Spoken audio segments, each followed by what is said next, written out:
This is on the back of the Wayne Rooney stuff. What does Stan Collymore, and I quote him, what does Stan Collymore know? He's talking like what he thinks is the gospel truth. For someone who, in inverted commas, loves the game so much now, in capitals, where was his love for the game when he was a player playing the game? Now, you get lots of things from supporters, and they say, did you love the game, and this and that and the other, and you move clubs and what have you. Well, all I know, Dance and Ray and people listening, is I played football from 8 years of age competitively through to 30. That's 22 years.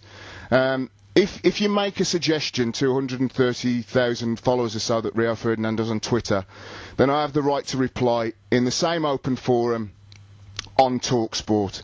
Now, when Rio Ferdinand pulls on the England shirt and the captain's armband, he instantly becomes one of my heroes because I'm a massive England fan. You saw that when we were in the World Cup in the summer with a big Canuck flag. Yeah. So it was particularly disappointing when an active player comes out and suggests that I didn't love playing the game. It hurts a lot, actually, because you can say, was Collymore lazy? You could say, was Collymore opinionated? Does Collymore talk a lot of crap on Talksport and various other things? But my love of a game as a fan, as a broadcaster and as a player, as far as I'm concerned, is undisputed. I looked at the whole situation, like I say, and the question that I ask Rio Ferdinand really is on the back of this, because if it's Sir Alex Ferguson that says it, then I'd sit down and listen and say, Sir Alex, could you give me any pointers as to, where about the love of the game and what I could have done more, etc., etc. People that you respect in the game. And again, when Rio pulls on the captain's armband for our country, England, he has my utmost respect and he's one of my heroes.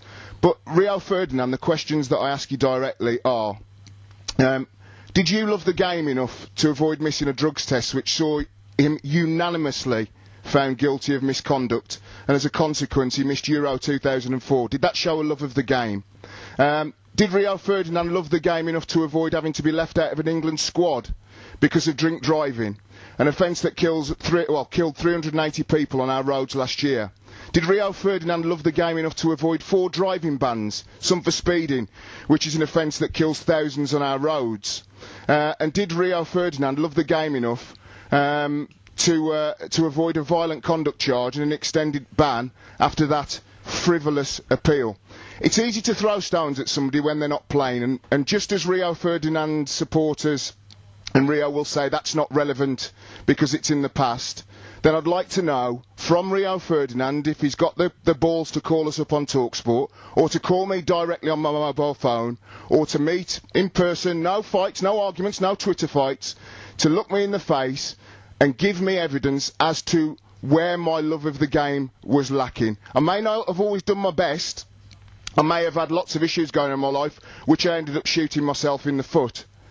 But I will go at anybody, England captain, Manchester United captain, and I'll happily run the gauntlet of United fans at Stoke and at Old Trafford when we're there in a couple of weeks' time against Tottenham Hotspur for my love of the game. Because as a fan, as a broadcaster, as a player, I can absolutely tell you I had a love of the game. Like I say, you can say what you like about Collymore as a player and what he said about this, that and the other, but I won't have any player, current or past, whether he wears an armband for Manchester United, whether he wears an armband for England, telling me that I didn't love the game. So, Rio Ferdinand, the ball is very much in your court.